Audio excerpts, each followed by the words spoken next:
Hello दोस्तों, मेरे channel सुख समृद्धि उपाय में आपका हार्दिक स्वागत है। दोस्तों, क्या होता है हमारे घर में कभी कभी चावल बच जाते हैं और उन्हें कैसे हम गर्म कर सकते हैं, आज मैं इस वीडियो में आपको दिखाऊंगी। क्योंकि क्या होता है, तवे पे करते हैं या कढ़ाई में करते हैं तो ये चिपक जाते हैं और जो उसमें आती है बात गर्म करने में वो इसमें नहीं आती है। जो ताजे ताजे चावल होते हैं वो अलग ही लगते हैं। तो हम क्या करेंगे दोस्तों, पहले हम पानी इस तरह से रख लेंगे गैस पर और इसे थोड़ा सा गर्म कर लेंगे। जब बॉइल्ड होने लगेगा ये पानी तो इसके अंदर हमको क्या करना है दोस्तों, एक कटोरे में आप बंद करके स्टील के में इस तरह से आप बंद करके चावलों को रख दीजिए। और जैसे ही गर्म होने लगे पानी तो आपको इसको पूरा का पूरा इस तरह से डाल देना है और इसको एक प्लेट से कवर कर दीजिए। थोड़ी देर के लिए आप इस तरह से कवर करके रखेंगे तो आप थोड़ी देर में देखेंगे इस तरह से आपको बिल्कुल ताजा जैसे बनते हैं चावल, इस तरह से बिल्कुल इनका फ्लेवर हो जाता है। क्योंकि जो हम तवे पे गर्म करते हैं तो उनका फ्लेवर भी बेकार लगता है। तो इस तरह से इन चावलों का फ्लेवर बहुत ही अच्छा, जैसे ताजे चावल होते हैं इस तरह से निकल कर हमारे चावल आएंगे और खाने में भी दोस्तों बहुत ही टेस्टी लगते हैं। तो इस तरह से आप गर्म करेंगे चावल तो आपको बहुत ही अच्छे लगेंगे चावल और स्वादिष्ट लगेंगे। दोस्तों, वीडियो पर नए हैं तो लाइक सब्सक्राइब जरूर कर लीजिएगा, जिससे आगे वीडियो मिलती रहे। और कमेंट में दोस्तों जय मां लक्ष्मी जरूर लिखिएगा। दोस्तों, बहुत सारी टिप्स मैं आज इस वीडियो में लेके आई हूँ, जरूर देखिएगा। दूसरी बात कर लेते हैं दोस्तों, क्या होता है हम मटर काम कर रहे होते हैं, मान लीजिए हमें 2 सब्जी एक साथ बनानी होती है और मटर छीलने का टाइम नहीं मिल पाता। तो आपको क्या करना है, इस तरह से ही आपको पानी गर्म करना है और मटर जो है आपके घर में इस तरह से आप डाल दीजिए। मटर को इतने आप दूसरी सब्जी तैयार करेंगे, इतने हमारी मटर ये सारी छिलकर अपने आप ही तैयार हो जाएंगी। आपको दिखाऊंगी किस तरह से आपकी मटर छिलकर तैयार हो जाएंगी। तो इस तरह से मैंने थोड़ी सी ही अभी मैं डेमो दिखा रही हूँ, थोड़ी सी ही आपको मटर दिखाती हूँ मैं पहले कि किस तरह से आप छील सकते हैं। अब हम एक तो सब्जी तैयार कर लेंगे दूसरी गैस पर और इतने ही हमारी मटर अपने आप ही छिल जाएंगी। वो आप देखिएगा कैसे। तो यहाँ गर्म पानी में आपको इस तरह से मटर डालनी है। जितनी भी आपको मटर चाहिए, बड़ा भगोना ले लीजिए, अगर 2-3 किलो भी चाहिए, 5 किलो 10 किलो जितनी भी चाहिए उसके हिसाब से आप बर्तन ले लीजिए। मैंने छोटा बर्तन लिया है, थोड़ी ही मटर मैं इसमें डाल ली हूँ। इस तरह से आपको प्लेट ढक देना है और थोड़ी देर आपको बॉईल करना है, ज्यादा से ज्यादा 5 मिनट बॉईल करेंगे आप। इस तरह से आप देखिएगा मटर थोड़ी सी ये हमारी गल सी गई है और ये अंदर से बिल्कुल भी नहीं गली है, बस इनका छिलका थोड़ा सा हलवाई हो गया है। इस तरह से हम गरम गरम मटर को इसके अंदर पानी, ठंडा पानी ले लीजिए क्योंकि जल्दी से हमें चाहिए, क्योंकि मटर हम इतना टाइम नहीं है हम पर कि हम इसे टाइम दें। तो इस तरह से देखिए, मैं एक हाथ से ही आपको सारे दाने अलग करके दिखा रही हूँ। तो अगर मैं दोनों हाथ से जल्दी जल्दी करूंगी तो फटाफट हो जाएंगे।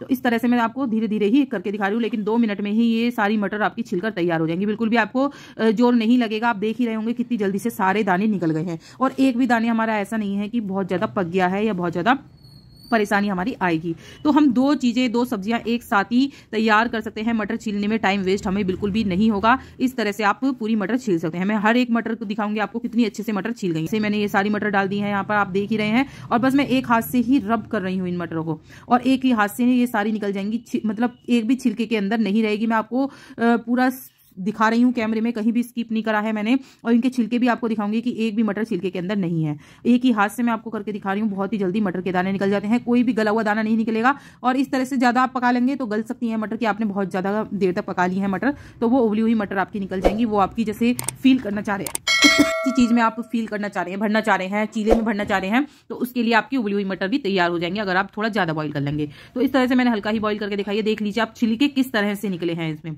और देख लीजिए कुछ भी मटर इसमें नहीं बाकी है। 1-2 मटर ही रह गई हैं क्योंकि मैं एक हाथ से आपको दिखा रही थी। तो इसमें एक भी दाना नहीं निकला और मटर हमारी सारी छिल गई हैं। अब हम क्या करेंगे, इसे स्टेनलेस स्टील की चलनी में इस तरह से निकाल लेंगे। सारा पानी हमने अलग कर लिया, मटर हमारी ये अलग हो गई हैं। आप देख ही सकते हैं कितनी अच्छी मटर हमारी छिल गई है और हमें जरा सा भी टाइम नहीं लगा है मटर छिलने के लिए और हमारी सारी मटर छिल गई। आप 1 किलो से लेकर 2 किलो तक की मटर इसमें छिल सकते हैं। तो यहाँ मैं तहारी की तैयारी कर रही थी और यहाँ मेरी मटर छिलकर तैयार भी हो गई। तो मैंने एकदम ही तहारी छोक ली, मुझे टाइम नहीं लगा। दूसरी होती है, बच्चे पढ़ने बैठते हैं तो बच्चे पढ़ते पढ़ते क्या होता है, इरेजर वगैरह जो होती हैं, इरेजर नहीं मिल पाती है उन्हें। तो क्या होता है, बहुत ज़्यादा परेशानी हो जाती है इरेजर के लिए और हमें बच्चे तुरंत ही काम रोक देते हैं कि हमें अब वर्क नहीं करना है। तो आप क्या कर सकते हैं, बच्चों के जैसे इरेजर खो जाती हैं, आपको मैं बहुत ही अच्छा इस उपाय बताऊंगी कि आपको क्या करना चाहिए जो बच्चों की इरेजर खो जाती हैं। आपके घर में दोस्तों रबड़ बैंड तो होगा ही, जो बालों में लगाते हैं, इस तरह का आप रबड़ बैंड ले लीजिए। और सभी के घर में रबड़ बैंड होता है। क्या होता है कि जब वो नहीं होता है, हमारे घर में इरेजर नहीं होती है, बच्चा बीच में ही काम छोड़ देता है या अपने स्कूल में जाता है तो इरेजर की वजह से परेशानी होने लगती है। तो आपको क्या करना है, जैसे रबड़ बैंड होती हैं बालों की रबड़ बैंड, उस तरह से आपको क्या करना है, रबड़ बैंड लीजिए और मैं यहाँ पे दिखाऊंगी आपको किस तरह से आपको यूज करना है रबड़ बैंड का, जो बच्चा आसानी से आपकी जो पढ़ाई कर सके और उसे कोई भी तरह का डिस्टर्बेंस नहीं हो। ज्यादातर क्या होता है, बच्चे पढ़ने बैठते हैं तो इरेजर और शॉर्पनर कहीं ना कहीं खो देते हैं। तो आपको क्या करना है, इस तरह से रबड़ बैंड आती है और आपको पेंसिल के पीछे वाले हिस्से में इस तरह से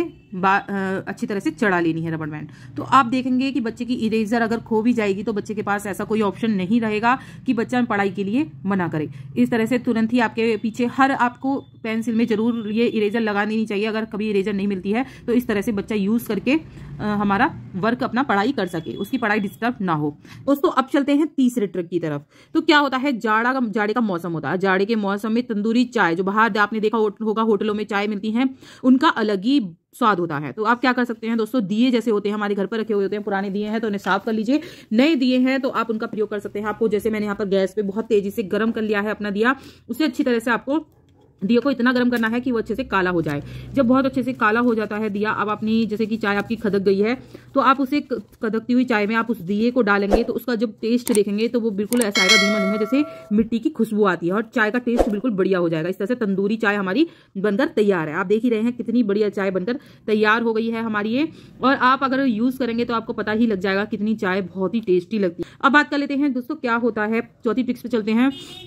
हमारे जो ग्रेटर होते हैं, जो हम कद्दूकस होते हैं, वो हमारे कभी कभी क्या होता है काम नहीं कर पाते, सही से घिस सही नहीं पाते। तो उन्हें कैसे हम शार्प कर सकते हैं। चक्कू होते हैं, चक्कू हमारे खुट्टल हो जाते हैं तो हम उन्हें, कैंची होती है, चक्कू होते हैं, उन्हें हम कैसे शार्प कर सकते हैं। दिए तो आपके घर में होंगे ही, दिए सभी के घर में होते हैं। पूजा पाठ में दिए का विशेष ही महत्व होता है। तो आप पुराने हो तो पुराने दिए का भी यूज सकते हैं, और घर में नए दिए हो तो नए का भी यूज कर सकते हैं। इस तरह को आप घिसेंगे, जैसे ही आप घिसेंगे आपका जो ये वो है बिल्कुल शार्प होता चला जाएगा। इस तरह से आप अपने घर के जो चक्कू होते हैं उन्हें भी घिसकर इस तरह से शार्प करते हैं। कुछ ही मिनट में आपके ये बिल्कुल शार्प हो जाते हैं, और आपको जब भी आप काट के देखेंगे तो बहुत ही अच्छे से कट कर पाए सामान होगा।